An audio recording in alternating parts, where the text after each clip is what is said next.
Les voy a explicar cómo proceder para la participación. Pueden hacer sus intervenciones al finalizar la charla, tanto por chat como por micrófono, como estuvimos haciendo la prueba de sonido hasta ahora. Las preguntas pueden hacerse, como les decía, levantando la mano. De esta manera logramos un orden para poder hacer las intervenciones y pasárselas a la conferencista. Muchas gracias. Les paso la palabra a Emilia, que dará la bienvenida. Adelante, Emilia. Gracias. Buenas tardes a todos y todas. Mi nombre es Emilia Serafín. Les hablo del Colegio de las Américas, en la central del colegio, que estamos en Montreal, Canadá. Es para nosotros un gusto tenerlos aquí en esta conferencia que estamos organizando con Macarena Sáenz y el equipo de la Red Interamericana de Formación de Mujeres, Género y Desarrollo con Equidad. Como ustedes saben, esta conferencia se inscribe dentro de la promoción que estamos haciendo al Diplomado en Géneros, Derechos y Justicias, que es uno de los nuevos programas del Colegio de las Américas para este 2012. Muchísimas gracias a Macarena Sáenz por haber aceptado nuestra invitación. También a Lilia Rodríguez, que ha sido la diseñadora pedagógica del diplomado en Géneros, Derechos y Justicia. Y también a Carmen Colazo, que es la coordinadora académica de esta red, que nos acompañan y nos van a acompañar a lo largo de la conferencia. Les cedo la palabra a Lilia, que va a ser nuestra moderadora en esta actividad. Y bueno, ella presentará a Macarena y también a Carmen, y los acompaño yo también durante toda la conferencia, y al último, si ustedes tienen alguna pregunta, con mucho gusto se la resolveremos. Lilia, por favor. Muchas gracias, Emilia. Es un gusto para mí estar en este momento en contacto con ustedes. Les doy la bienvenida a esta webconferencia. Soy integrante de la Red de Género de COLAM, junto con Carmen Colazo. Ambas estamos muy halagadas con la invitación a participar en este espacio. Hoy tenemos el privilegio de participar de un encuentro con Macarena Sáenz, que nos va a hablar sobre la inclusión de la perspectiva de género en el derecho y la justicia en las Américas. Este encuentro va a estar organizado en 3 partes. En la primera parte, la conferencista va a hacer una exposición. Luego va a tomar la palabra Carmen Colazo como coordinadora académica del diplomado. Y finalmente destinaremos un espacio a una ronda de preguntas. Les pido que, a partir del momento en que empieza la exposición, traten de no utilizar el chat para no distraer a la conferencista, y si tienen preguntas para realizar, les pido que las escriban, así en el momento de realizarlas las pueden incluir en el chat como una ayuda en memoria para la conferencista y todas las personas que estamos presentes. Y también les voy a pedir también que para intervenir o querer participar, traten de solicitar la palabra utilizando la mano, como María José les ha explicado al inicio de la webconferencia. Hoy nos encontramos con Macarena Sáenz, que es profesora del programa de estudios internacionales de la Universidad de Washington, del Colegio de Leyes, y es directora académica del programa Litigio de Alto Impacto de esta institución. Macarena también enseña Derecho de Familia de los Estados Unidos y Derecho de Familia Comparado. Es coeditora del primer libro de casos sobre género y sexualidad en América Latina, La mirada de los jueces, Decisiones sobre género y sexualidad en América Latina. Ha escrito también numerosos artículos y capítulos de libros sobre género y sexualidades diversas. Como ustedes verán, es una especialista muy reconocida y con una trayectoria muy interesante, así que la conferencia de hoy creemos que va a ser una exposición muy enriquecedora para todos y todas. Macarena además es parte del comité ejecutivo, miembro fundadora de la Red de Académicas y Académicos Latinoamericanos en Género, Sexualidad y Derechos, ALAS, red que coordinó desde el año 2008 hasta junio de este año, hasta hace muy poquito, y ahora es miembro del comité ejecutivo.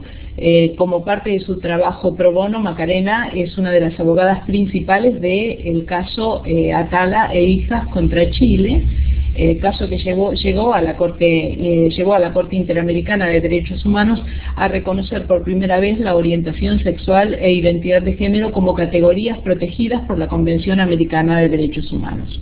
Bueno, habría mucho más para decir de Macarena. Creo que la mayoría de las personas que están aquí ya conocen su trayectoria, así que no voy a demorar más en esto y le voy a pedir a la conferencista que inicie la exposición. Nos quedamos aquí, Macarena, escuchándote, dispuestas también a colaborarte si tienes alguna dificultad o tienes que hacer alguna pregunta. Siempre recuerda que a través del chat te estamos respondiendo lo que nos preguntes.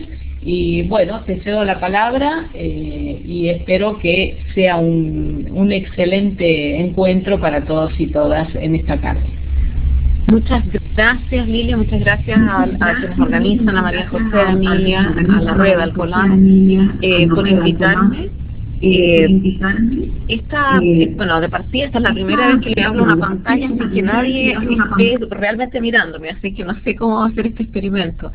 Pero además de el avance tecnológico que nos permite encontrarnos en un espacio virtual y hablar de estos temas, me parece increíble que no solo que exista tecnológicamente el avance virtual, pero que hayamos llegado a un espacio, a un momento donde es posible conversar sobre estos temas, es posible que la perspectiva de género se haya colocado como un tema dentro del derecho y que haya un grupo importante de gente interesada en estos temas que hace 20 años probablemente no habríamos tenido, aun cuando hubiera existido esta tecnología, probablemente no habríamos tenido este tipo de, no habría existido el apoyo institucional para hacer una cosa así y probablemente habría sido muy difícil encontrar una audiencia importante de gente que considerara que esto es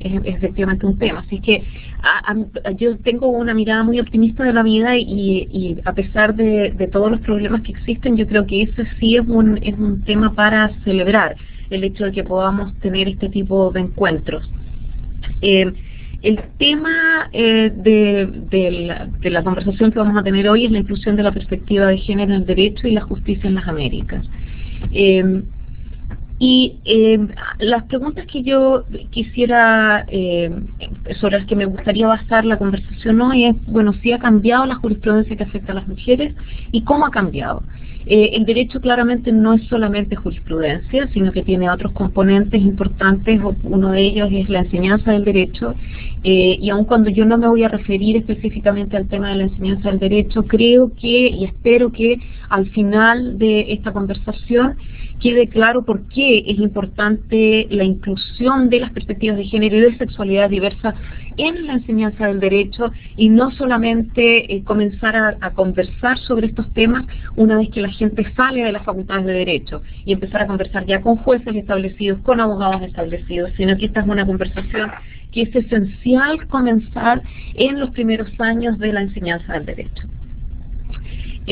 Bueno, efectivamente es bastante obvio que sí ha habido un cambio jurisprudencial y que ha habido cambios de dos tipos. Uno son los cambios normativos y los otros son cambios metodológicos.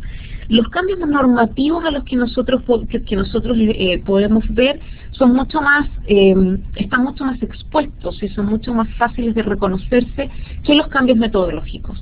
Sin embargo, es importante tener en cuenta que cuando hablamos de una perspectiva de género o cuando hablamos de una perspectiva de sexualidades diversas, si es que queremos ampliar el margen de la discusión, no solamente estamos hablando de sentencias o de situaciones que afectan a mujeres, sino que se trata de una metodología diversa de ver el derecho y que involucra e impacta no solamente a mujeres, sino que impacta a todos los seres humanos, e impacta a las instituciones intermedias como son, por ejemplo, la familia, y otras instituciones que no son tan evidentes, como es el caso, por ejemplo, de las corporaciones, del gobierno, de la sociedad civil, etcétera. O sea, desde una perspectiva feminista nosotros podemos mirar el derecho de una manera diferente y eso exige una metodología de trabajo distinta. En los cambios normativos, yo siempre hablo, hay obviamente que distintas fases, y yo he puesto aquí la mujer como propiedad o pertenencia, donde el derecho regula la existencia de las mujeres desde el punto de vista del propietario de no solo de los cuerpos, sino de las mujeres como seres integrales. Hay una segunda fase donde el derecho comienza a ver a las mujeres como sujetos, pero existe todavía esta dicotomía sujeto-objeto. Ahora, creo yo que en realidad uno debiera hablar de una fase de la mujer como objeto y sujeto, y en vez de sujeto-objeto, porque en la tercera fase, que es la que podríamos decir que nos encontramos hoy, la mujer efectivamente es regulada como sujeto de derechos, pero existen aún algunas áreas, algunos sectores del derecho donde aún existen regulaciones de la mujer como objeto, y nos podemos referir a esto, espero yo, un poco más adelante. Desde el punto de vista de los cambios metodológicos, tal vez el más importante que ocurre históricamente en distintas etapas, en distintos países, este proceso de toma de conciencia de su propia realidad de las mujeres es paulatino y se produce en distintos momentos. Pero podríamos hablar de que a partir de los años, de fines de los años 60, a partir de los años 70, hay todo un movimiento de las mujeres de tomar conciencia sobre su propia realidad. Y este es un movimiento que aún no para, y que lamentablemente es todavía necesario reforzar. O sea, a mí me impresiona todavía cuántas veces yo tengo conversaciones con mujeres que dicen, es cierto, ¿por qué yo tengo que hacer esto? Como si fuera la primera vez que están tomando conciencia de su realidad, de que son mujeres antes de ser madres o ser esposas, y de que hay ciertos roles que vienen preconcebidos y que parten sus vidas con la idea de que tienen que conformar con ciertas instituciones o con ciertas acciones, ciertas actitudes. Y obviamente que los medios nos bombardean día a día con el reforzamiento de estas actitudes. No hay que ir muy lejos para ver, por ejemplo, yo seguí las Olimpiadas desde Estados Unidos, que es donde vivo, entonces los comerciales que yo veo me imagino que son distintos a los que ven ustedes, pero Procter & Gamble, que es la compañía que hace todos los artículos de limpieza, todos sus comerciales están enfocados en honor a la madre, y entonces sale, y todos los comerciales tienen que ver con artículos de limpieza y cómo los artículos de limpieza han ayudado a hacer felices a las mujeres, y salen mujeres que son muy felices porque ahora hay un artículo que realmente limpia la taza del baño de una manera impresionante y entonces la hace dichosa. O sea, tenemos un reforzamiento constante de estos estereotipos que obviamente que hacen que esta toma de conciencia de la mujer de su propia realidad sea complicada, no es una cuestión que sea necesariamente obvia. Y esto entonces, la toma de conciencia por la propia mujer lleva a lo que la pregunta por la mujer, lo que algunas feministas han llamado hasta la idea de la pregunta por la mujer. La metodología feminista exige ponerse en el lugar de la mujer. Y obviamente que podemos llevar mucho más allá la metodología feminista y empezar a hablar, en vez de pensar el derecho desde el punto de vista de quien goza el derecho, como pienso yo decir, pensar el derecho desde el punto de vista de quien lo sufre, de quien en realidad el derecho ha sido más un castigador que un protector. Pero entonces esa es la idea de la percepción del derecho a través del usuario. Ejemplos de cambios de protección de la mujer como pertenencia, que no tiene derecho a voto, que es representada en la esfera pública. Los delitos contra su integridad son delitos contra el honor de la familia, o sea, no es la mujer cuando la violan, no la violan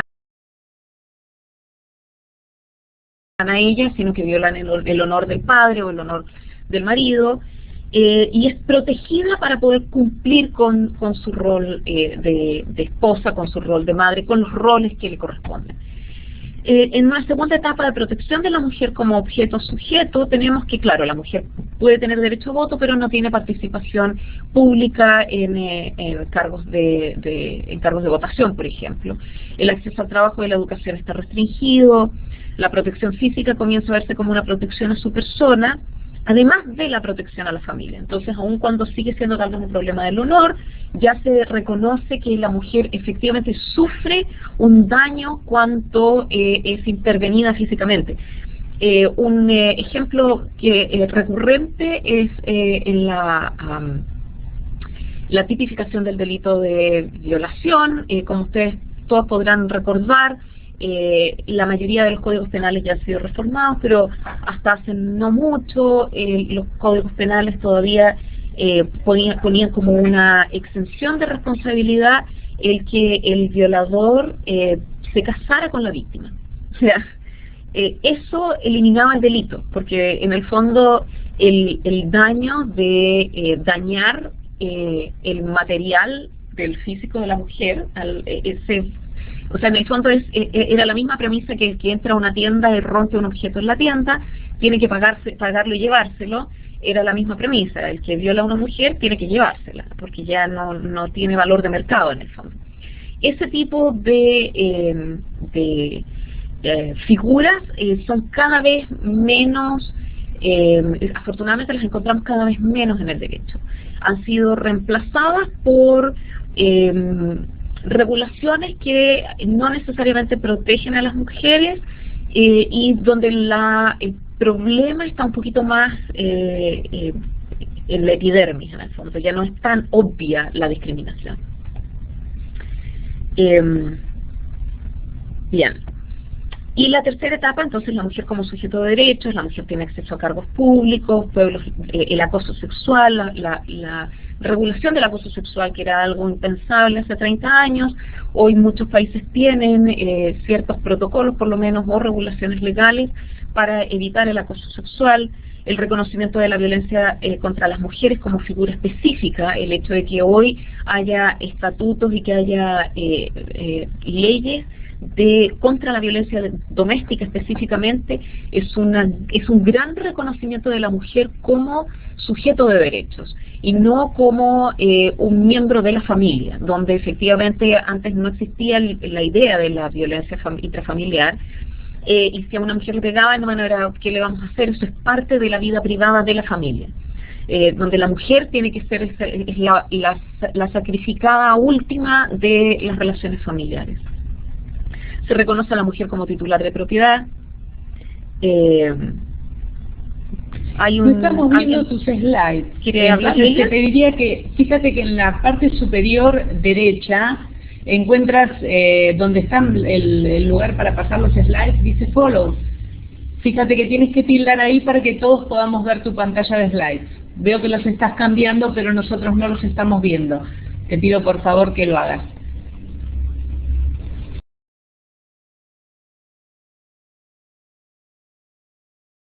¿Los ven ahora? Sí, te escuchamos bien, Macarena.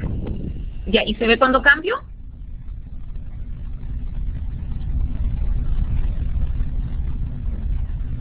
¿Se ve cuando cambio? Si quieres decirme, yo te los voy cambiando. Me vas diciendo el próximo y yo los cambio, ¿te parece? Vale, perfecto, ningún problema. Dime ahora cuál es, voy a cambiar, dime qué slide es, voy a cambiar y tú me vas diciendo, ¿sí? Sí, vamos a la 10.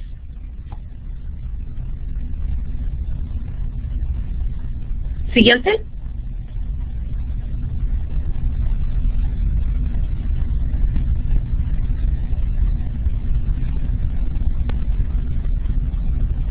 ¿Este? Me parece no, que yo no veo los cambios ahora. ¿No puedes ver los cambios? No, ahora está pegada, yo la tengo pegada en la 9. A ver. Ahí, ¿puedes ver la 9? Veo la 9, pero María José, ¿tú ves la 9? Por favor, ¿me puedes confirmar? Así podemos avanzar.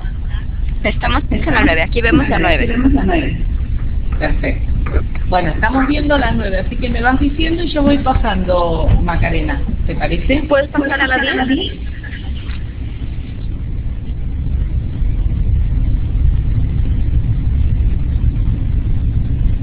Ahí está. Ya está, listo. Yo todavía veo la 9. Pasa tú a la 9 también, a la 10 también, y yo voy pasando aquí. Ok, perfecto. Okay. Entonces, bueno, ¿cuál es el impacto de esta evolución normativa en la función judicial? Lo primero es que se obliga a los jueces a aplicar estándares diferentes. El hecho de que ahora se reconozca la violencia doméstica hace que los jueces, incluso aquellos que pudieran considerar que, bueno, que las cosas que ocurren dentro de la familia ocurren dentro de la familia y el derecho no tendría por qué intervenir, están obligados a aplicar estándares diferentes.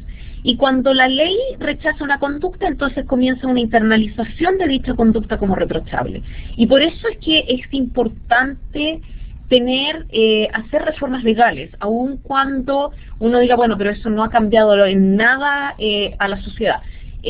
A veces uno es impaciente, obviamente que somos todos impacientes, todos queremos ver los cambios durante nuestra propia vida, queremos ser testigos de esos cambios, queremos poder gozar de esos cambios. Pero los cambios vienen, es un diálogo constante entre el cambio social y el cambio legal.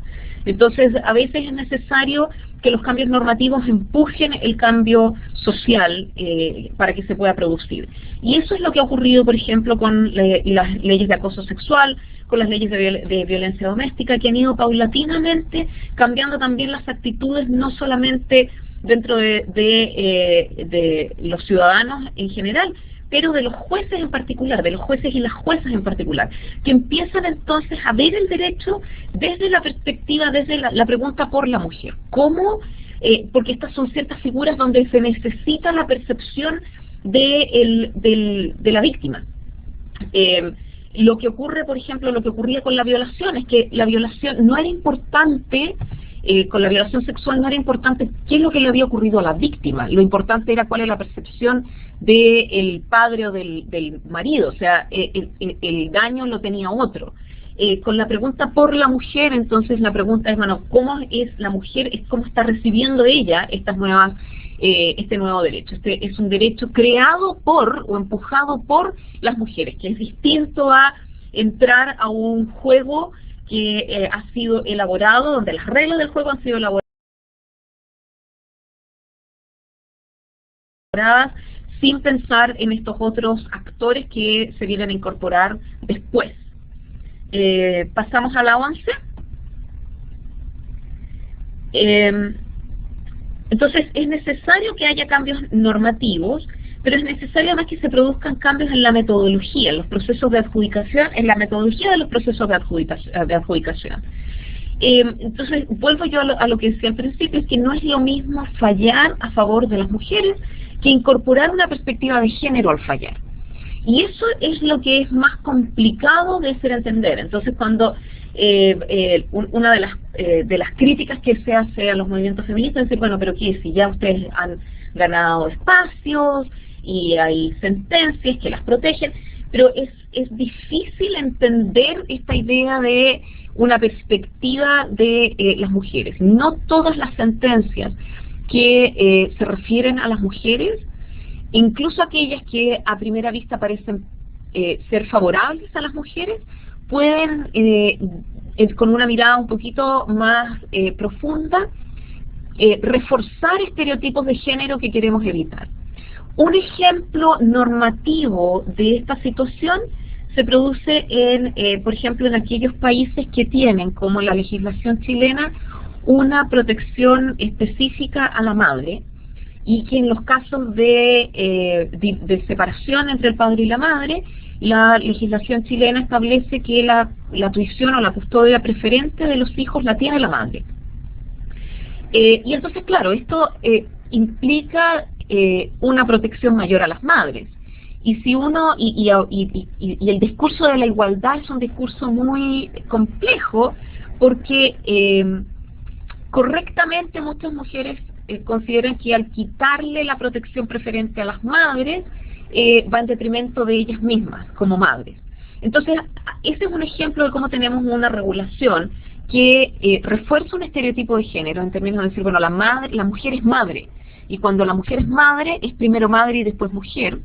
Al mismo tiempo es un estereotipo que efectivamente ha servido para proteger a algunas mujeres, porque en pie de igualdad lo que ha ocurrido en las legislaciones que han pasado de legislación que protege a las madres a legislación neutra, lo que ha ocurrido es que muchas mujeres se han visto dentro de los procesos de litigio por custodia, se han visto disminuidas en una posición donde no son tan atractivas para ganar la custodia, porque generalmente las mujeres al divorciarse ganan menos dinero, si tienen que trabajar entonces no están en la casa, etcétera, y hay un montón de otros estereotipos que entran a jugar. Entonces, esa es una legislación que permite ver el problema y permite ver que la metodología feminista exige una figura intermedia, algo más complejo que decir, bueno, pasamos de legislación que protege a la madre a legislación neutra. Y entonces exige mirar otras figuras como el de el cuidador principal, o hacer que el proceso judicial sea mucho más complejo que simplemente seguir una regla blanco y negro. Ese tipo de problemas son los que nos hace plantearnos la pregunta por la mujer, la metodología feminista. Pasamos a la 12.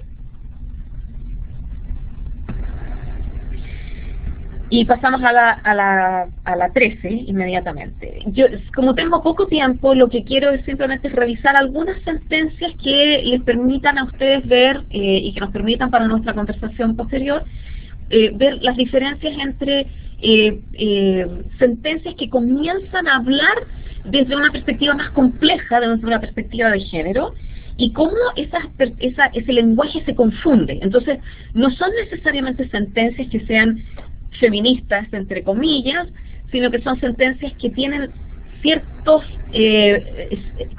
lenguaje feminista en algún momento y que luego se pierden de nuevo en el lenguaje más complejo o en el lenguaje más centralizado, más patriarcal, patriarcal aún cuando sea un poquito que sea difícil de entender como mensaje patriarcal, pero que cuando uno lo empieza a analizar un poco más se da cuenta que sigue siendo un lenguaje patriarcal. Entonces vemos que han cambiado esas perspectivas, las vemos por ejemplo en temas de trabajo, en temas laborales, en temas de violación y violencia sexual en general, en la conceptualización y el estándar de escrutinio de la madre y en el acceso a la salud, por dar algunos ejemplos. Pasamos a las 12. Y entonces quiero hablar un poco de esta sentencia que no sé si algunos de ustedes conocen. Es una sentencia colombiana del año 2010 que tiene que ver con una mujer que ejercía la prostitución dentro de un bar y queda embarazada mientras estaba ejerciendo la prostitución. Y que entonces pide que la cambien de trabajo porque en algún momento ella sigue ejerciendo su trabajo sexual, pero en algún momento tiene algunas complicaciones médicas y entonces le pide al dueño del bar que la deje trabajando en el bar. Como no tenemos mucho tiempo, yo voy a pedir que pasemos rápidamente, yo le voy a decir a Lilia a qué diapositiva moverse. Sin embargo, yo estas diapositivas las voy a dejar sobre todo para lo que tiene que ver con la lectura de estos párrafos de la sentencia, que pueden ser interesantes para alguien leerlos después con mayor calma. Entonces, esto ocurre, Lilia, en un segundo te voy a decir a cuál diapositiva te tienes que mover, ¿ok? Ella trabajaba en este bar que se llama Pandemo, ingresó a trabajar en el 2008 con un contrato de trabajo verbal e indefinido. Y su horario era de 3 de la tarde a 3 de la mañana, con un descanso de domingo cada 15 días y salario de conformidad con los servicios prestados por venta de licor. Y así laboró hasta el 16 de enero del 2009, pero en diciembre del 2008 le informa al empleador de su embarazo y entonces en enero le pide a ella que por ser un embarazo de alto riesgo, que la cambie a trabajar al bar. Y después de 2 meses de trabajar en el bar la despide. La actora presenta una acción de tutela porque de sus derechos fundamentales a la seguridad social, vida digna, a la salud, a la igualdad y a la dignidad humana, mínimo vital y el fuero materno de lactancia. Y entonces pide ella el reintegro, eso es lo más interesante. Si puedes, Lilia, irte a la diapositiva 17.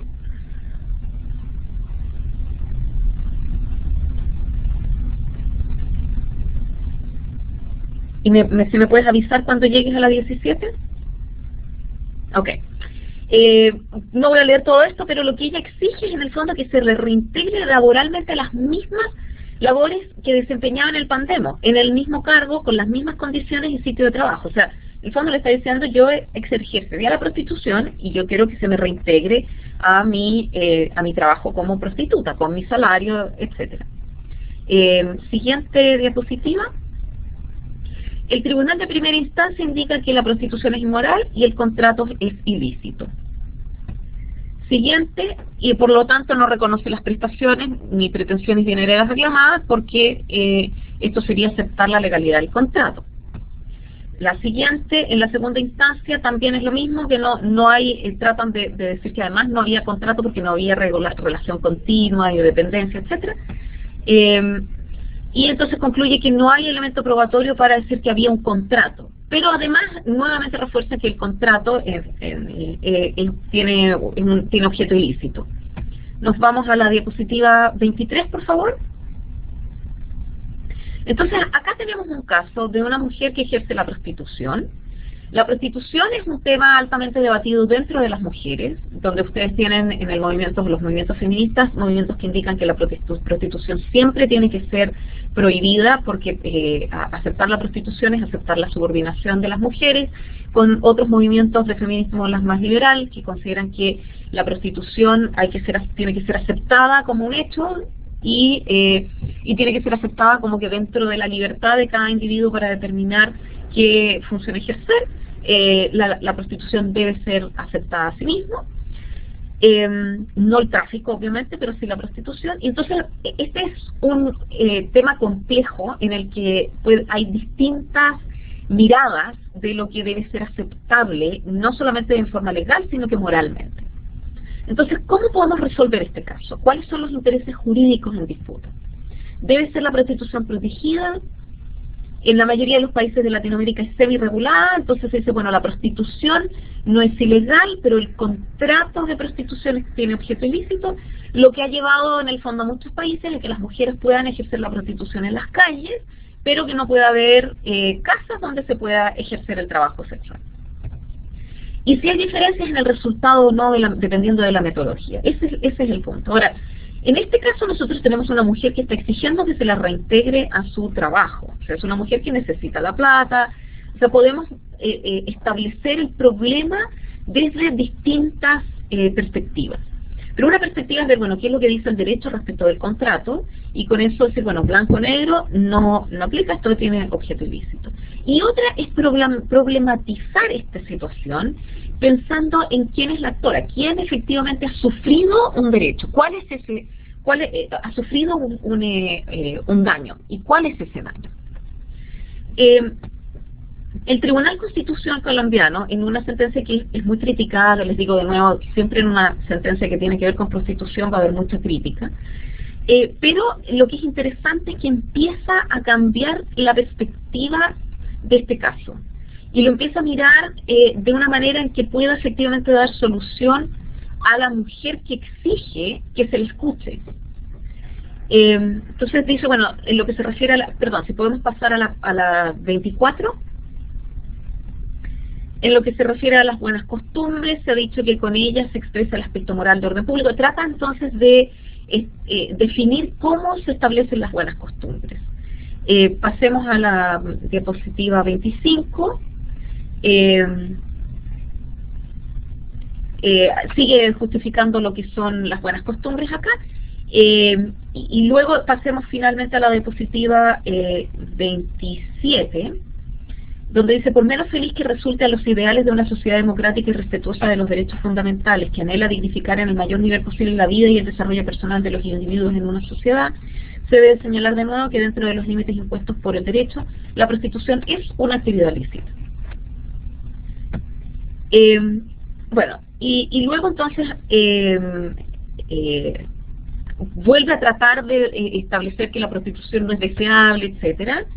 Y si vamos a la página, a la diapositiva 29, podemos ver que dice, para el caso de la mujer, que es también sujeto de especial protección que interesa en este asunto, en términos generales, la discriminación ha estado basada en concepciones patriarcales de organización social y también en prejuicios por los cuales durante mucho tiempo el propio derecho ha tenido a la mujer como sujeto inferior y por tanto subordinable. O sea, el lenguaje que utiliza la sentencia es un lenguaje que no veíamos hace 10 años.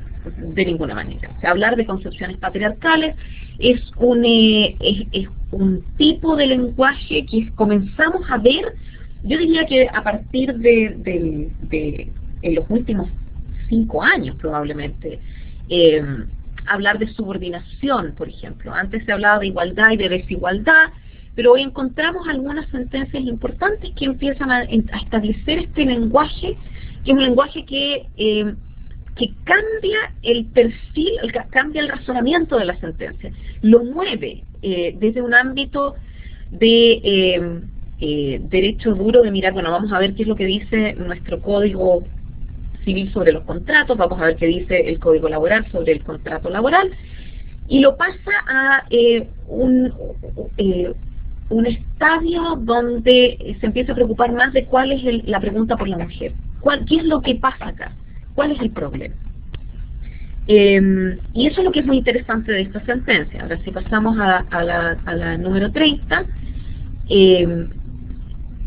lo que es interesante es que de todas maneras podemos, en la misma decisión vemos lenguaje que es de protección a la mujer y que es de protección especial a la mujer y a la maternidad. O sea, lo que es muy importante, sin duda, y efectivamente lo que está tratando de hacer esta sentencia es proteger a esta mujer que, ejerciendo prostitución, era una mujer madre. Pero esto nos lleva a dos problemas, en el fondo. La dicotomía es, uno, este caso se da así porque esta era una mujer embarazada y entonces había que proteger a la madre. ¿Cuál habría sido el resultado si en vez de ser un caso de prostitución donde la mujer reclama porque la han echado por discriminación por estar embarazada, hubiera sido otro tipo de situación, donde no existe esta protección a la maternidad como el manto que cubre siempre a las mujeres? Esa es la pregunta que yo les dejo para que piensen un poco en cómo siempre la protección a la maternidad, siendo súper importante, es una protección que además puede causar problemas. ¿Sí? Vale, escuché un Carmen.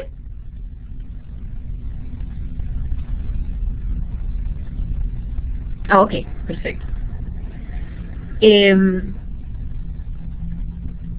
Si pasamos a la diapositiva 31, hay otros cambios y evoluciones en temas laborales, por ejemplo, en lo que tiene que ver con trabajadores de casa particular, donde hemos pasado en muchos países de tener estatutos que eran sumamente lamentables desde el punto de vista de la protección laboral a los trabajadores de casa particular, a una equiparación finalmente de los trabajadores de casa particular a trabajadores de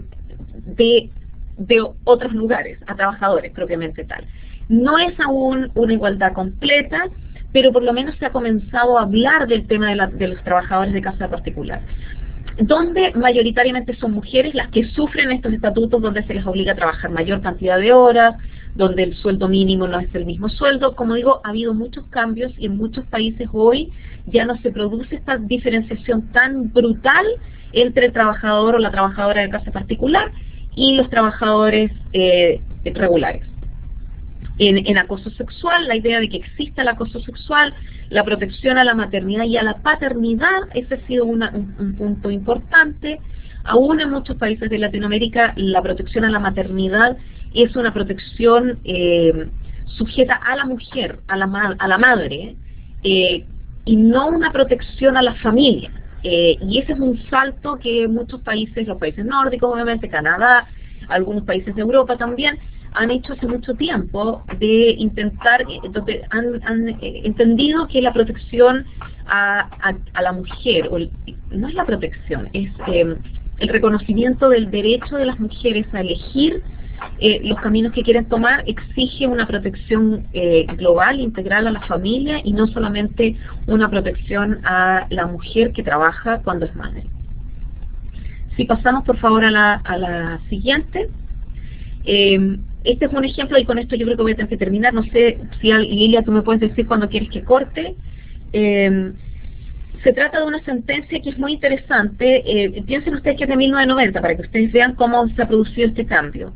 en la sentencia de la Corte Suprema de El Salvador del año 1990 sobre violación de prostitutas. O sea, una pregunta que hoy sería impensable probablemente hacerla en voz alta. No me cabe ninguna duda que mucha gente todavía piensa en su fuero interno que violar a una prostituta no es tan terrible y que en realidad no es violación y que es casi una contradicción de términos. Pero no es una pregunta, no es un comentario que mucha gente hoy se atrevería a hacer en voz alta. Y sin embargo, en el año 90, no hace mucho tiempo atrás, la sentencia de la Corte Suprema de El Salvador señalaba, el artículo 196 del Código Penal de El Salvador señalaba que en los delitos contra el pudor y la libertad sexual hablaba de la violación de prostituta con una pena de prisión de 3 meses a 2 años, que era mucho menor que la violación común. Si pasamos a la siguiente diapositiva, 33, la pregunta es, ¿puede haber violación de prostituta? ¿Debe ser tratada como cualquier otra violación o debería tener menos pena? ¿Qué hace que la prostituta sea distinta de una mujer que ejerce otras funciones? Si pasamos a la diapositiva siguiente, a ver, pasemos a la siguiente, para que lo hagamos más rápido.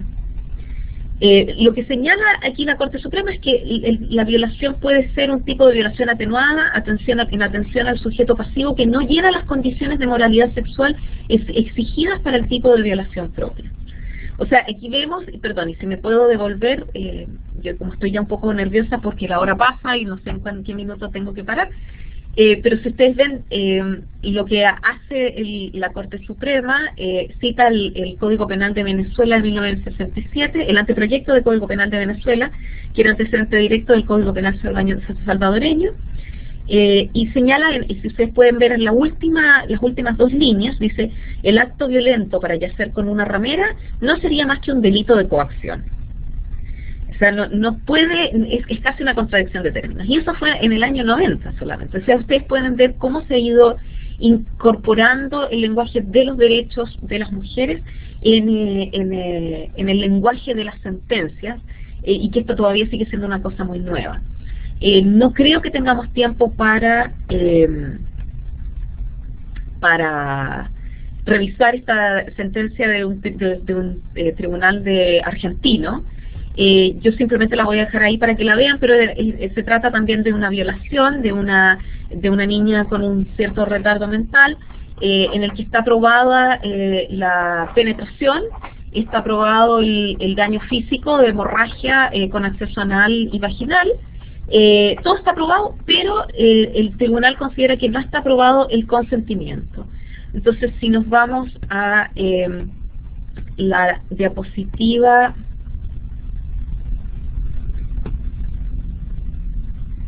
42, por favor, que parte con, si bien la lógica indica. Lilia, me restan los últimos minutitos, Macarena, ya está la diapositiva. Sí. Perfecto, perfecto. Dice, si bien la lógica indica que no puede consentir mantener relación sexual con una persona recién conocida, la experiencia demuestra que a veces un bajo nivel sociocultural torna natural esa conducta. Considero significativa la circunstancia en que se supo lo que había ocurrido. Cuando la menor llegó a su casa, no contó inmediatamente lo sucedido, sino que lo hizo cuando comenzó la hemorragia, encontrándose presentes sus padres y a los que debía darles una explicación. Siguiente diapositiva, por favor. Los testimonios no son coincidentes y si bien no hay duda sobre la existencia del hecho, no hay prueba que pueda dar certeza respecto del consentimiento. La violencia con que se desarrolló el acto sexual no implica por sí sola ausencia de voluntad para iniciar la relación. La fuerza física del imputado explica que ante esa violencia la víctima no haya podido, entre comillas, como había señalado la víctima, sacarse, pero no demuestra que en el inicio no haya habido consentimiento. O sea, tenemos ejemplos acá muy claros de que todavía hay mucho por hacer. Y que todavía la perspectiva de género, y en el fondo, a mí siempre me produce un poco de nervio esto de hablar de una perspectiva de género, porque para mí esta es una perspectiva del ser humano, de mirar el derecho desde quien sufre el daño. Entonces, este ejemplo para mí es interesante porque establece el problema de ciertos principios propios del derecho que tal vez que nosotros damos como por obvios desde el punto de vista desde un punto de vista de derechos humanos incluso, pero que a la larga, si uno los analiza desde quienes han sufrido el daño, puede que no hayan sido necesariamente los mejores, como son el principio de indubio pro reo, por ejemplo.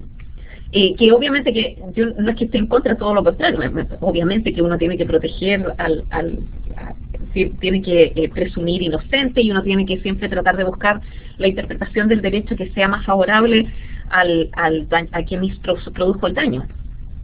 Pero podemos ver cómo hay ciertas interpretaciones que mantienen estereotipos no solamente de género, sino que también estereotipos socioeconómicos, estereotipos que afectan a las sexualidades diversas, o sea, ser lesbiana y ser madre serían incompatibles, ser madre y ser prostituta es incompatible, o sea, tenemos todo este tipo de violencia dentro del sexo es algo que es posible y que por lo tanto entonces uno tiene que tener mucho cuidado.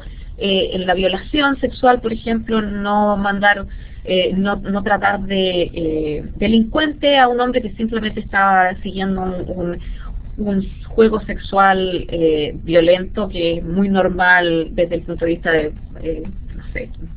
de algunas personas, me imagino. Termino aquí entonces. Hay muchas más diapositivas. Siempre yo pongo más porque uno nunca sabe cómo se van a dar estas cosas. Pero podemos dejarlo acá. Bueno, Macarena, muchísimas gracias. Ha sido una excelente exposición, realmente sumamente interesante y muy coincidente la exposición y la metodología con la metodología que nosotras hemos pensado para este diplomado de géneros, derechos y justicia, que hemos llamado Fanny Pujecki. Realmente el análisis de caso es el eje del diplomado, y también las preguntas problematizadoras sobre los casos y sobre las perspectivas y sobre las metodologías aplicadas, bueno, han sido el eje metodológico de nuestro trabajo para organizar el diseño pedagógico del diplomado. Entonces lo veo muy coincidente, muy gratamente coincidente. Así que bueno, voy a pasar a la segunda parte de la agenda, que es pasarle la palabra a Carmen Colazo como coordinadora académica del diplomado para, bueno, sus consideraciones sobre la excelente exposición de Macarena y sobre la propuesta de Colam.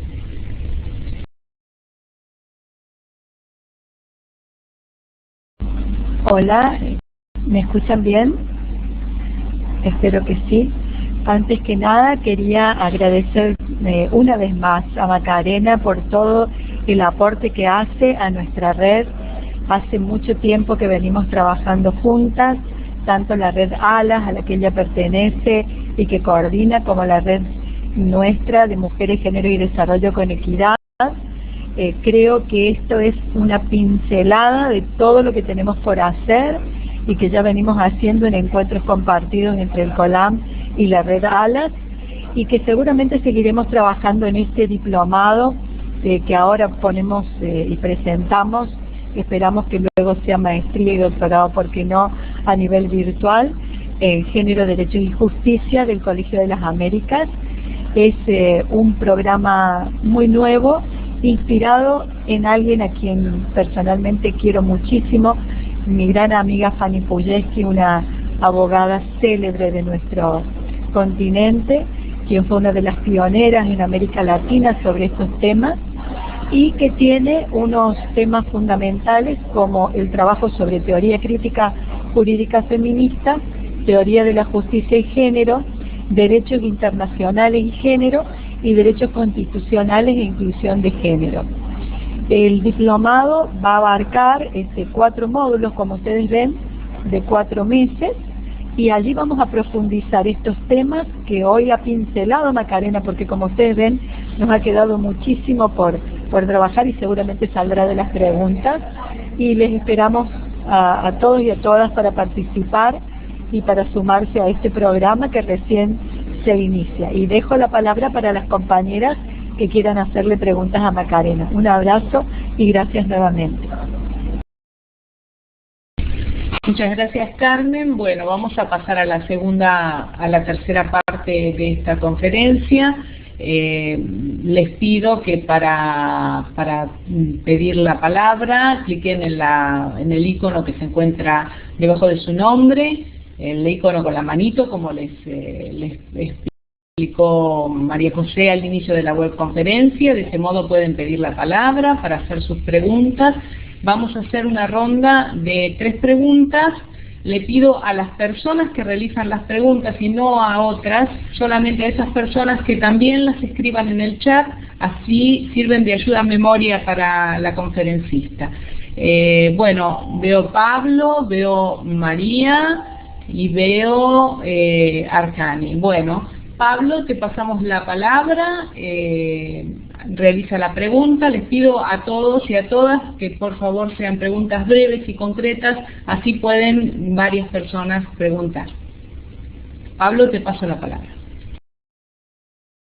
Lilia, discúlpame que está por el chat Pablo escribiendo la pregunta y ya tenemos la pregunta de María Guadalupe. Si quieres ir haciéndola mientras que Pablo escribe, y tal vez María también está escribiéndola.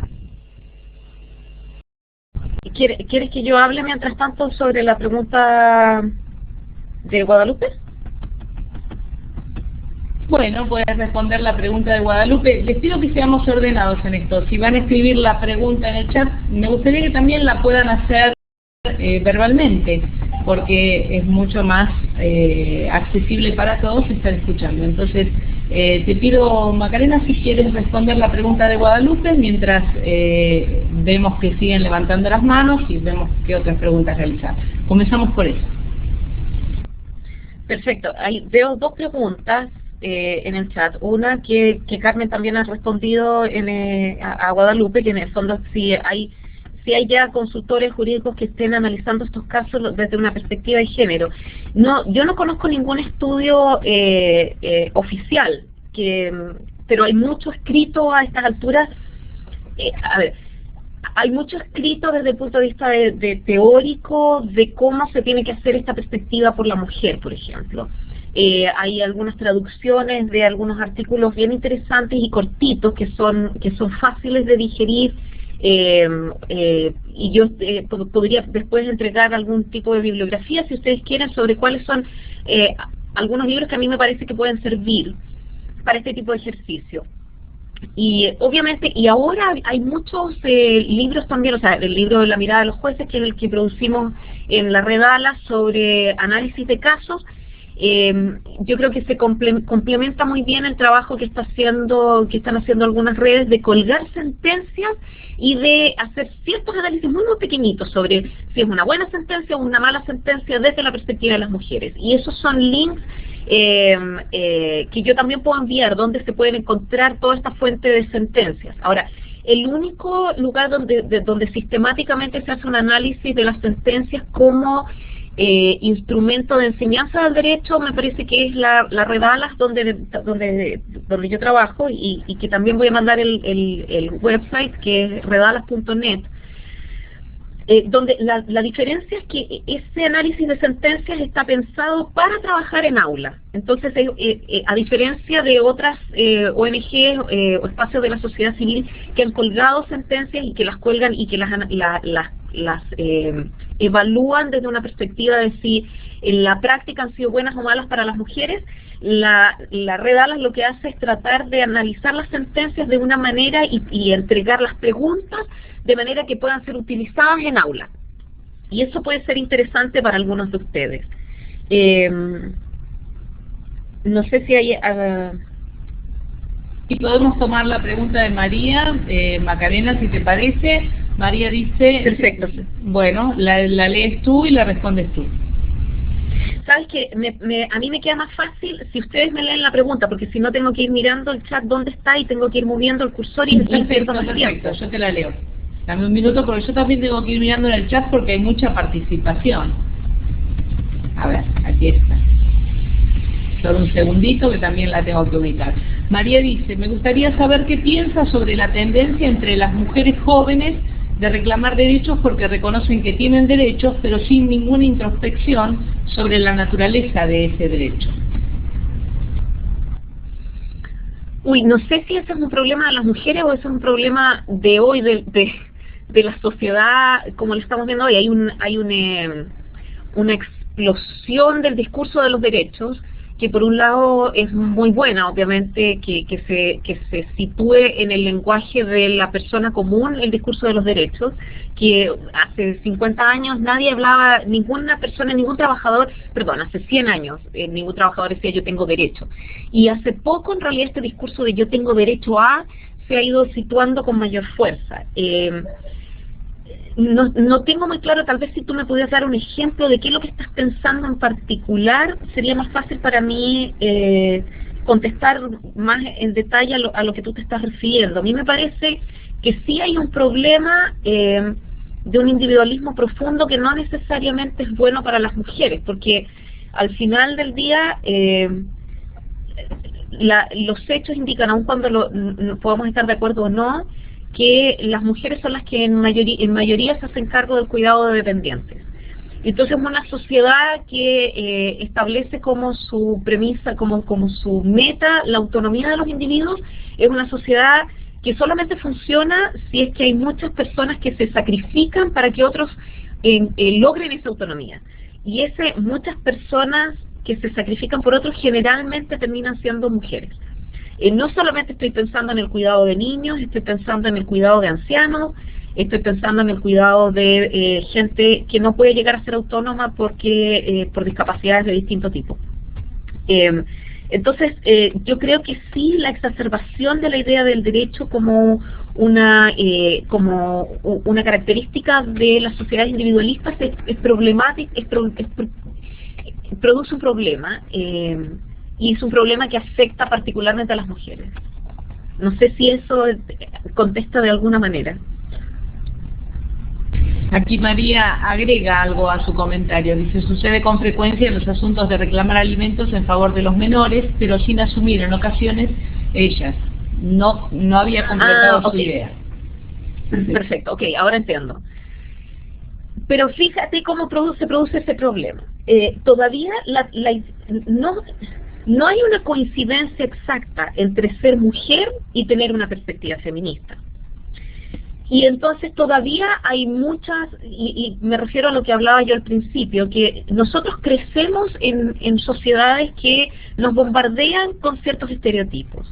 Y estos estereotipos exigen que no solamente implican una subordinación que nos afecta negativamente, sino también implican a veces una subordinación que nos favorece, dependiendo de quiénes somos.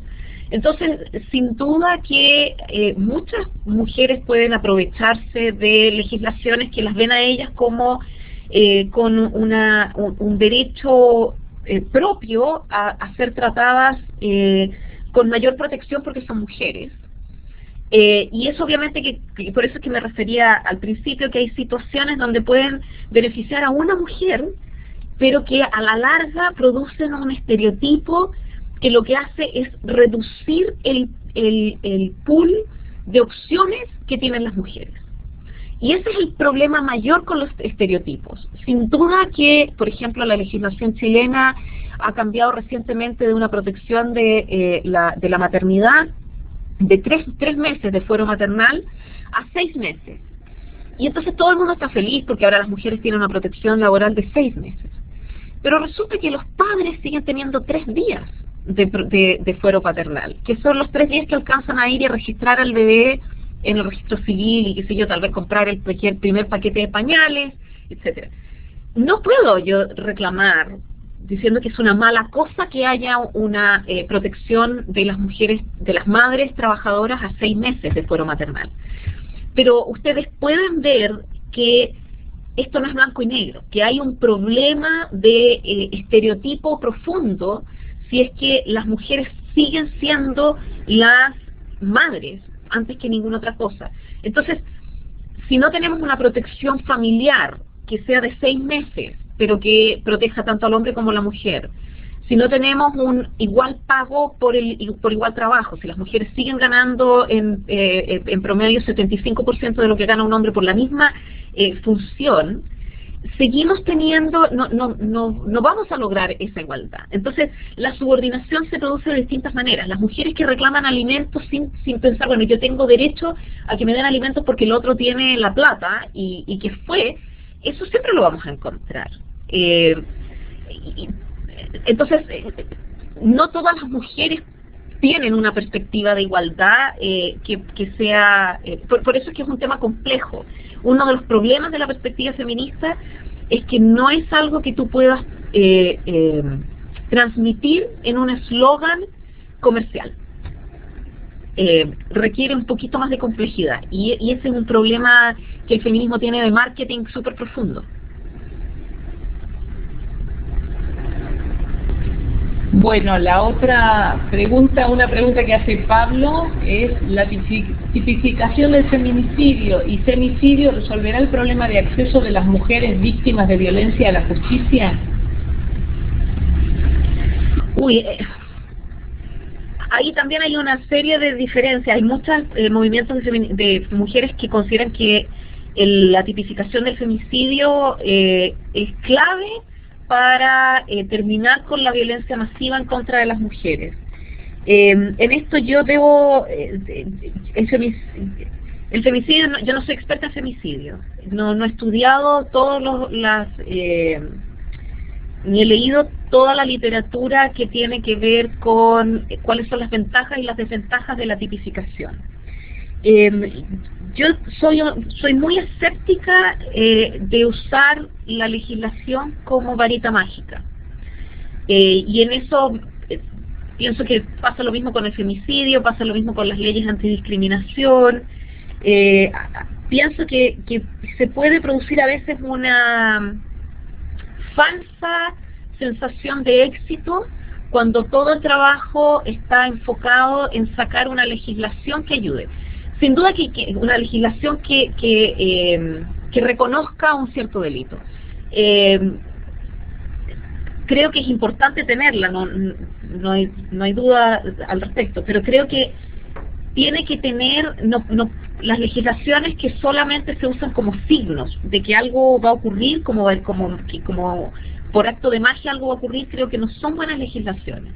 Entonces, que haya una tipificación del femicidio o no, yo no creo que lo importante es qué tan buena la ley sobre femicidio es. O sea, si efectivamente tiene si produce, si el delito va a ser más perseguible a través de esa legislación, ok, pero si es solamente un signo de mira cómo nosotros como país realmente queremos a nuestras mujeres, que es lo que ocurre mucho en Latinoamérica, yo soy un poquito más cauta. Hay otra pregunta aquí, de las preguntas que hicieron escritas, que es la de Arcani, que dice, ¿sabes si hay en algún país del mundo alguna ley que proteja a las víctimas mujeres de la delincuencia? Solo a las víctimas mujeres de la delincuencia yo no conozco ninguna que sea así como que por ser mujer tú seas protegido de todo tipo de delincuencia, no lo creo. Bien, ¿puedo hacer hablar? Sí. No sé, bueno, en mi país sería las viudas, más que todo de la delincuencia, porque mi país es un país en donde hay mucha delincuencia y quedan madres solteras, madres, y igual son personas que quedan desprotegidas del área laboral. Entonces no sé si me gustaría que hubiera una literatura que me ayudara, ya que quiero impulsar una ley sobre esto en el Congreso Nacional de mi país. Arjani, ¿es tu nombre? Arjani. ¿Arjani? Sí. Mira, qué bueno que trae este tema, porque un ejemplo bien interesante sobre la perspectiva feminista y cómo esta no solamente tiene que ver con una protección directa de las mujeres, se ve en derecho penal, como no es la sanción última del derecho penal o la más masiva en el fondo es la cárcel, o nosotros nos imaginamos que la mayoría de los delincuentes violentos tienen que ir a la cárcel. Y el problema de la cárcel es que efectivamente no solamente el delincuente sufre, sino que sufre toda una familia que queda sin desprotección.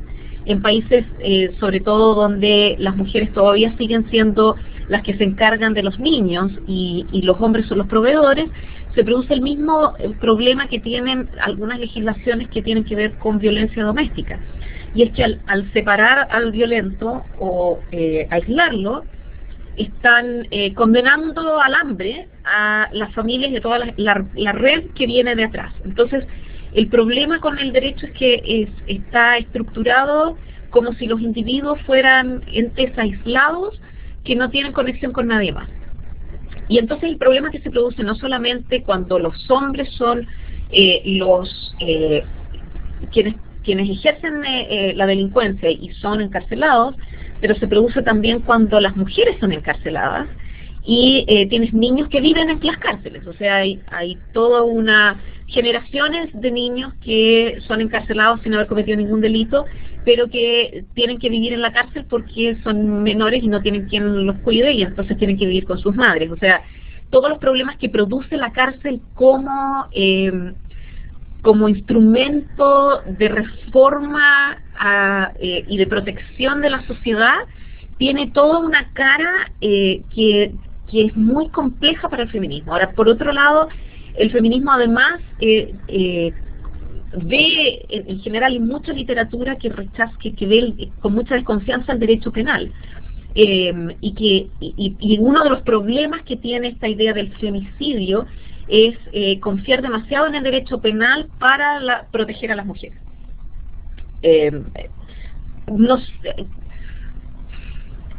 Estoy pensando si se me ocurre alguna literatura en este minuto, pero tendría que darle alguna vuelta mayor. Si tú quieres me puedes mandar un correo electrónico y yo te puedo poner en contacto con gente que trabaja en el área y que probablemente te pueda darte más información. Bien, gracias, te lo agradezco. Bueno, vamos a pasarle la palabra a Alejandra y luego a Luna para que hagan sus preguntas, y luego tengo una pregunta escrita y vamos a terminar con Andrés y con Diego. Ya vamos a cerrar esta webconferencia. Entonces, Alejandra y Luna les pido que hagan la pregunta, si la pueden hacer a través del micrófono. Bien, ¿me escucháis? Sí. Sí, vale, pues escuchando tu charla, Macarena, tú comentas que bueno, que hay muchos avances y tal. Entonces yo sigo viendo que si bien hay sentencias a favor de la mujer, como tú dices, siguen habiendo sentencias a favor de la mujer, pero sin esa perspectiva de género que tú comentabas. Entonces, te pongo un ejemplo. El año pasado se dictó una sentencia en España, en la Audiencia Provincial de Murcia, en la cual una mujer era amenazada en el ámbito familiar y dentro de las amenazas se utilizaba la palabra zorra. Y la Audiencia Provincial determinó que la palabra zorra, con la cual el marido describía a la mujer, se realizaba con términos de describirla como astuta e inteligente, ¿no? Haciendo gala de que esta mujer era tan inteligente que su marido la llamaba zorra. Entonces el juez determinó de que no eran ofensas, sino que era un halago hacia esa mujer. Esta sentencia fue muy famosa en España. Entonces tú dices, bueno, hay avances, pero ante estas situaciones, ¿cómo podríamos actuar frente a estos jueces? Porque yo creo que además de ignorar cualquier ley, igualdad, constitución, etcétera, ya excede tanto, no sé si me estoy explicando, Macarena, ¿qué podemos hacer frente a estas sentencias? ¿Y tú qué opinas, no? Que en una sola sentencia se dé vuelta toda la doctrina y toda la jurisprudencia que hasta el momento se ha logrado. ¿Viene una segunda pregunta y de ahí contesto ambas? Escuchamos a Luna y luego respondes, Macarena. Okay. ¿Me escuchas? Sí. Hola. Bueno, sí, te escucho.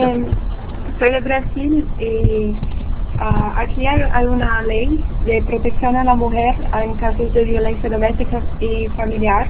No sé si la conocen, pero aquí sí, claro. en el derecho brasileño han habido muchos cambios, especialmente en el judiciario. Porque es una ley del movimiento feminista y han hecho muchos muchas hacia la ley, pero me gustaría saber cómo, en su perspectiva, se puede haber un diálogo entre los jueces y las juezas y el movimiento feminista para que el término de género pueda ser incorporado o añadido al discurso y la práctica. No sé si me explico. Sí, me parece que sí. Sí, vale. Gracias. Bueno, primero, en relación a ver, efectivamente no podemos negar que cuando yo hablo con mi madre, que tiene 70 y tantos años, y le pregunto, ¿tú conoces a alguien a quien le hayan pegado habitualmente? Y ella me dice, sí, claro, a la vecina de acá y a la vecina de allá. Y digo, bueno, ¿y alguna vez llegaron la policía? No, por supuesto que no iba a llegar. Todos sabíamos lo que ocurría, pero así no era. Hoy esa situación es más difícil de que pudiera ocurrir. O sea, ocurre, lamentablemente sigue ocurriendo. La violencia doméstica es un hecho que sigue siendo profundamente masivo, y eso es lo que lo hace tan complicado.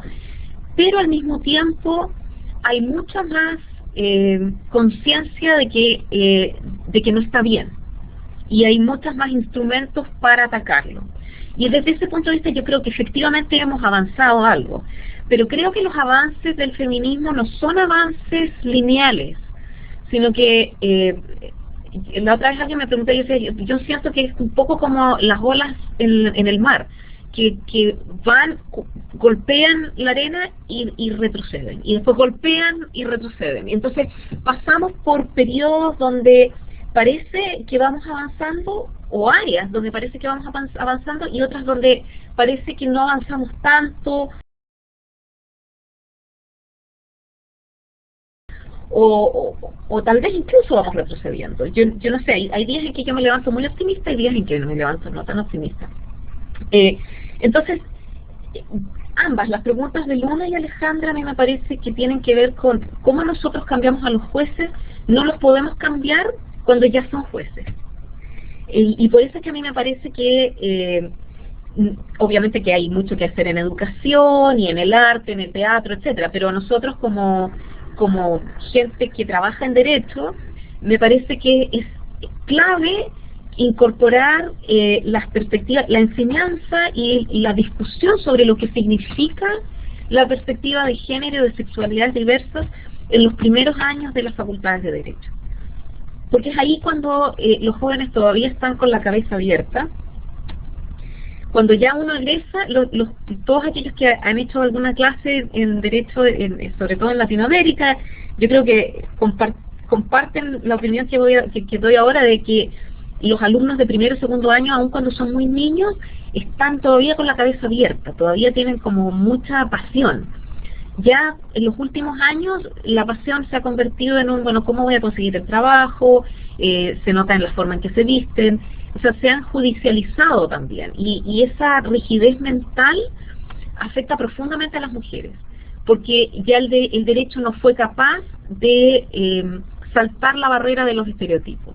Entonces, tanto las juezas y los jueces, los abogados y las abogadas que practican el derecho ya practican con esta idea del estereotipo, de que la madre es más importante que la mujer, la esposa es más importante que la mujer, pero menos importante que la madre, la prostituta no es importante,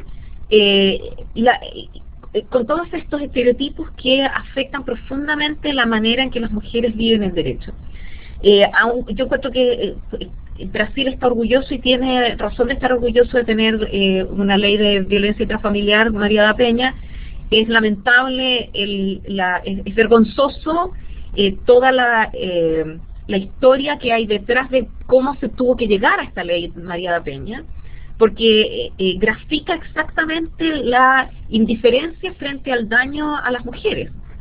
O sea, hay una falta de empatía profunda de una mujer que el marido la dejó parapléjica, y aún así había dudas de si efectivamente esto podía ser considerado un homicidio frustrado, años y años de proceso que no llegó nunca a ninguna parte. O sea, tanto los jueces que recibieron a María da Peña como víctima, como el juez o la jueza que dictó la sentencia donde zorra significa astuta, son jueces que vienen ya con una cabeza armada respecto de ciertos estereotipos. Y entonces ciertas cosas que en realidad, que te llamen zorra, ¿realmente vas a reclamar porque te llaman zorra? O sea, ¿me vas a molestar a mí, juez, que tengo importantes cosas que hacer para que yo diga que efectivamente ese es un insulto? No, o sea, hay una indiferencia frente al daño, que es lo que la pregunta por la mujer trata de... Bueno, tenemos dos participantes más. Habrán visto que María José ya colocó en la pantalla alguna información adicional sobre el diplomado.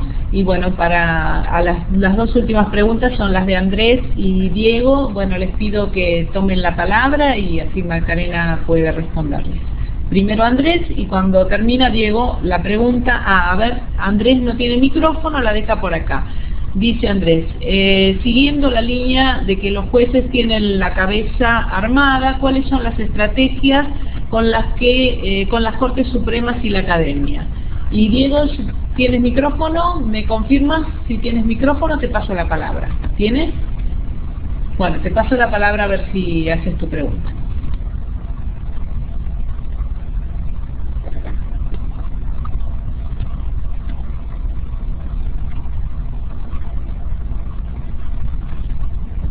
No te escuchamos, Diego, no te escuchamos. ¿Puedes hacer la pregunta?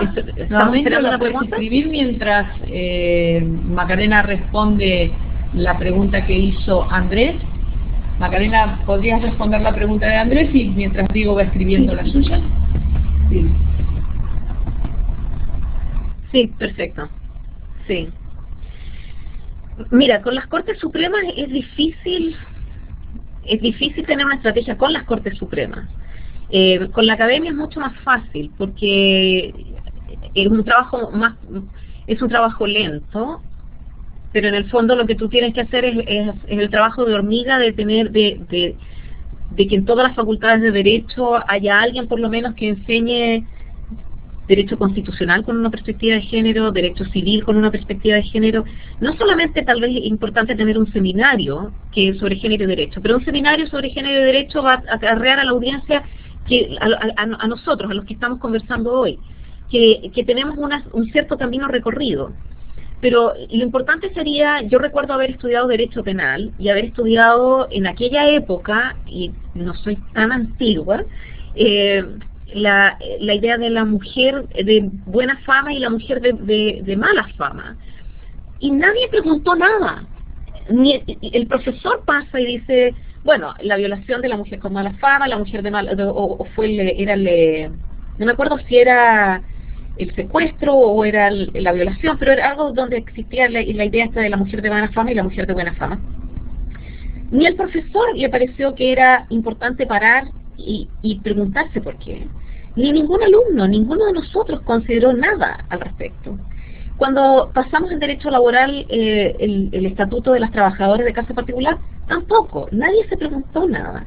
En Derecho Constitucional, donde se estudia el derecho a la privacidad, el derecho a la igualdad, hay muy poco análisis de si la privacidad de la gente de sexualidad diversa es la misma privacidad que vive la gente heterosexual, o si la privacidad de las mujeres es la misma de los hombres. Por ejemplo, ¿cuál es el derecho a la privacidad que tienen las mujeres que tienen que pedir permiso y probar que han sido violadas y que tienen que contar la historia de su violación a 3, 4 y 5 instancias distintas antes de que las autoricen a tener una interrupción legal de su embarazo? No hay una conexión del discurso del derecho tradicional con la perspectiva de género. Y eso es lo que tenemos que empezar a penetrar dentro de las facultades de Derecho. Y la única manera de hacerlo es con que haya más literatura, con que haya más acceso dentro de las facultades de Derecho a este tipo de información. Cortes Supremas, los Supremos se van a morir. Y van a venir Supremos más jóvenes. No es muy intelectual mi comentario, pero no estoy diciendo, no es una apología ni ningún deseo en particular, todo lo contrario, no le deseo la muerte a nadie. A lo que voy es que las Cortes Supremas, como lo que me ocurrió con el caso de Karen Atala e hijas contra Chile, es un caso donde la Corte Suprema discriminó a una mujer por ser lesbiana y le quitó a sus hijas por ser lesbiana. No fue ni la primera instancia ni la segunda instancia, fue la Corte Suprema. Y tenemos entonces ahora una condena de la Corte Interamericana de Derechos Humanos en contra de Chile. O sea, la Corte Suprema discriminó, la Corte Suprema es la Corte Suprema, pero nosotros tenemos el derecho internacional como un instrumento que sirve para reforzar cuál es la línea correcta.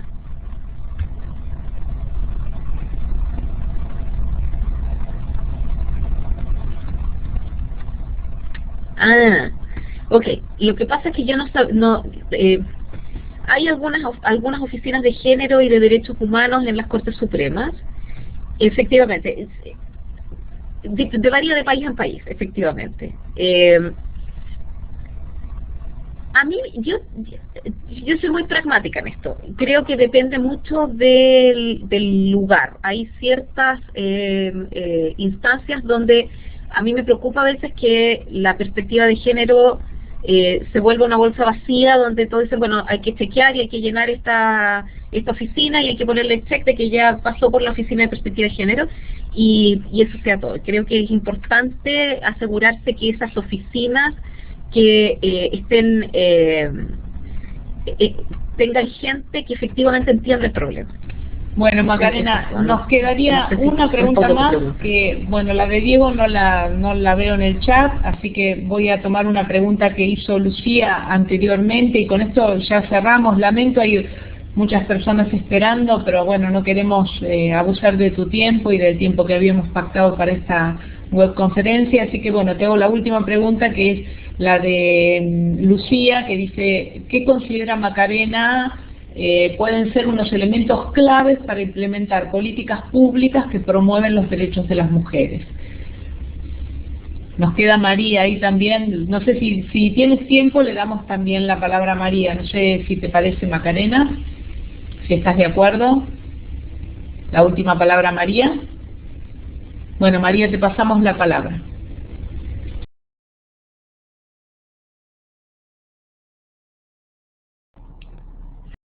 Sí, buenas tardes, ¿me escuchan?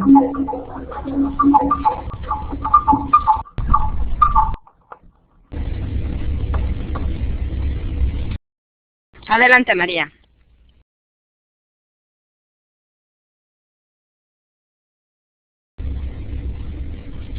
María, por favor, debes volver a apretar el botón de hablar.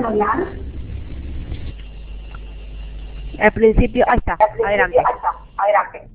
Sí, es que cuando estabas terminando de explicar aquí al final el uso de los espacios internacionales como el Tribunal Interamericano de Justicia para reclamar derechos que han sido previamente denegados o de alguna forma atropellados en los países, me planteaba en el caso de Puerto Rico qué posibilidades de problematizar situaciones jurídicas desde la perspectiva de género tenemos las puertorriqueñas en esos espacios internacionales, tomando en consideración la situación jurídico-política que tenemos con los Estados Unidos. Sí, el problema de Puerto Rico no es... ¿Quieres apagar tu micrófono para que no haya eco? Ok. Uno de los problemas, a ver, el sistema interamericano de derechos humanos funciona solo para aquellas jurisdicciones que han aceptado la jurisdicción de la Comisión Interamericana y de la Corte Interamericana. Estados Unidos acepta la jurisdicción de la Comisión Interamericana, pero no de la Corte. Entonces, cualquier asunto de Puerto Rico podría llegar eventualmente ante la Comisión, ya que dentro del sistema jurídico puertorriqueño, las sentencias de Puerto Rico tendría que llegar, para que una sentencia pudiera llegar a la Comisión Interamericana, por violación a la Convención Americana de Derechos Humanos, por ejemplo, tiene que haber primero un pronunciamiento de la Corte Suprema de los Estados Unidos, ya sea que decide no ver el caso o que decide verlo y falla de una manera que la sociedad civil considera que es violatoria de la Convención Americana de Derechos Humanos, por ejemplo. Pero hay otras instancias también, está el Comité de Derechos Humanos de las Naciones Unidas, el Comité contra la Tortura, el Comité de la CEDAW. O sea, el litigio internacional exige, tienes que tener una estrategia de litigio. Entonces, depende mucho de cada caso, depende del momento, depende de qué es lo que quiere la víctima o las víctimas, depende de lo que quiere lograr la sociedad civil. Entonces, no hay una respuesta estándar respecto de qué es lo que se puede hacer al respecto. Depende mucho de la circunstancia, de cuál es el objetivo específico del litigio propiamente tal. Pero Puerto Rico, como todos o sea, hay otras instancias que no son el sistema interamericano, que no son tan poderosas porque no tienen efecto vinculante, pero que tienen un efecto importante desde el punto de vista de vergüenza social. Muchas veces en las instancias internacionales lo que se busca no es una sanción que sea una decisión que sea vinculante propiamente tal, porque sabemos todos que el derecho internacional es complicado de cumplir, además de forzar su cumplimiento, pero que tienen una importancia como de sanción internacional al país, o sea, de poner a la luz pública internacional algo muy vergonzoso que han hecho.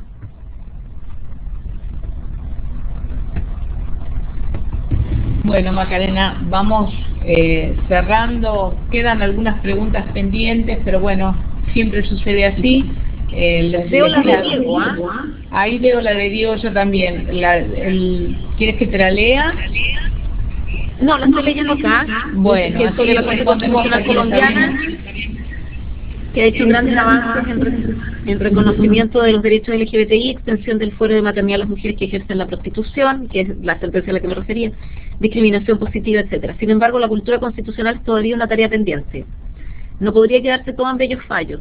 Ese siempre es un riesgo, y es ahí donde tú tienes un problema entre la desconexión social y la desconexión legal. Pero el problema, además el problema que se produce a veces, como en el caso de Colombia, es que hay una tremenda desconexión entre la jurisprudencia constitucional y el resto de la jurisprudencia. Entonces hay una necesidad o sea, por ejemplo, tienen una gran sentencia sobre aborto y un gran problema de cumplimiento de la sentencia sobre el aborto. ¿Significa eso que habría estado mejor Colombia sin la sentencia constitucional sobre aborto? Yo creo que no.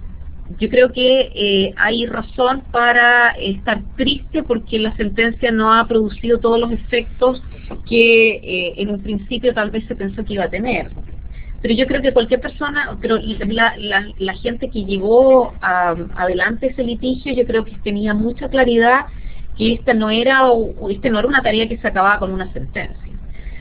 Y en eso creo que todos los litigios de alto impacto no se acaban con la sentencia. La sentencia es el minuto para hacer el marketing y poner el tema en los medios y decir, mira, ganamos.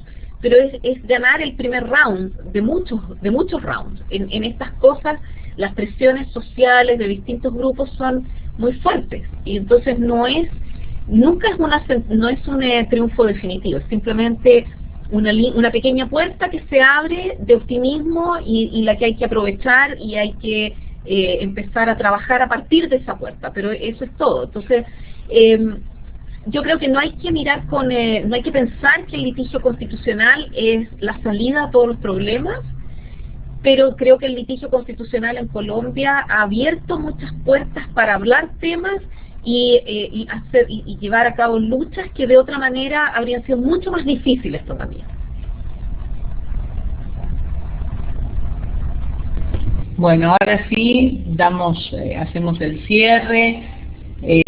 Sigue habiendo manos levantadas y pedidos, pero bueno, hacemos el cierre. Te agradecemos muchísimo, Macarena. Ha sido una exposición excelente y ha sido un intercambio muy interesante.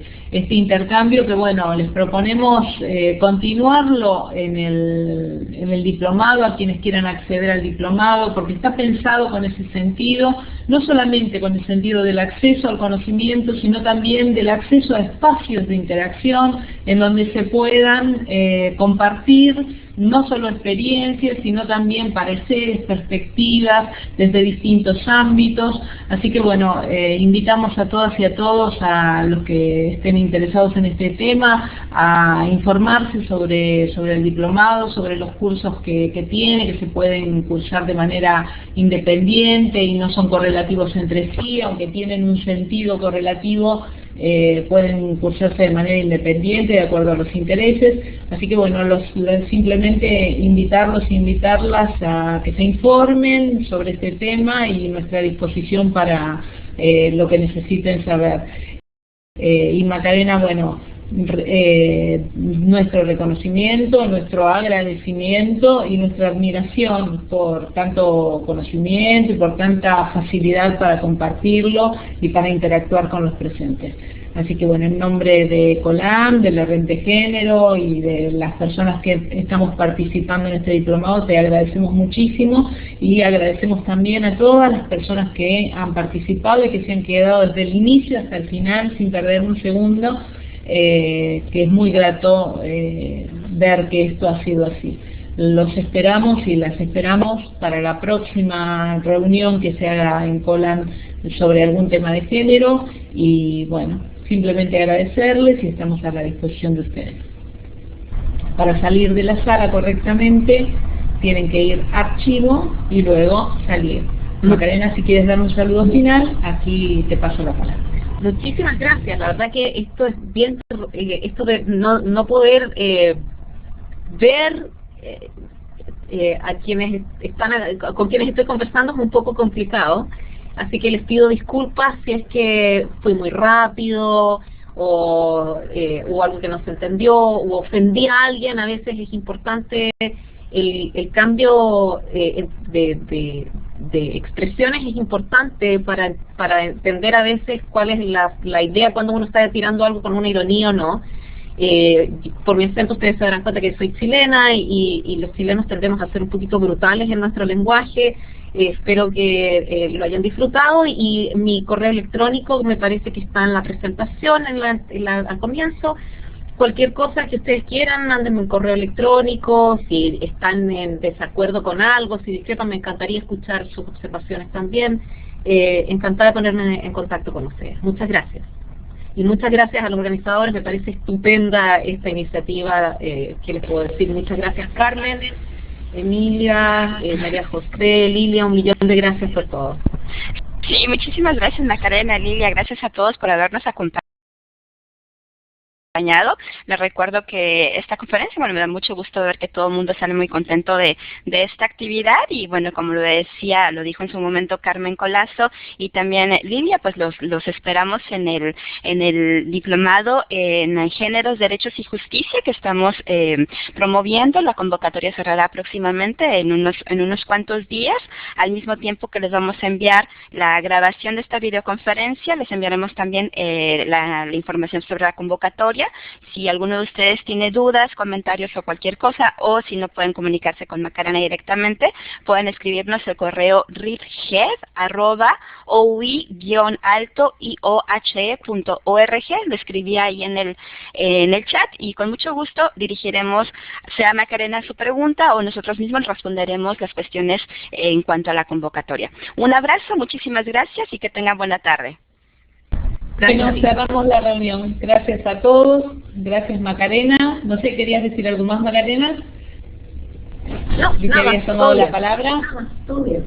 Bueno, muy bien. Muchas gracias a todos. Para retirarse de la sala, recuerden que van a archivo y luego salir.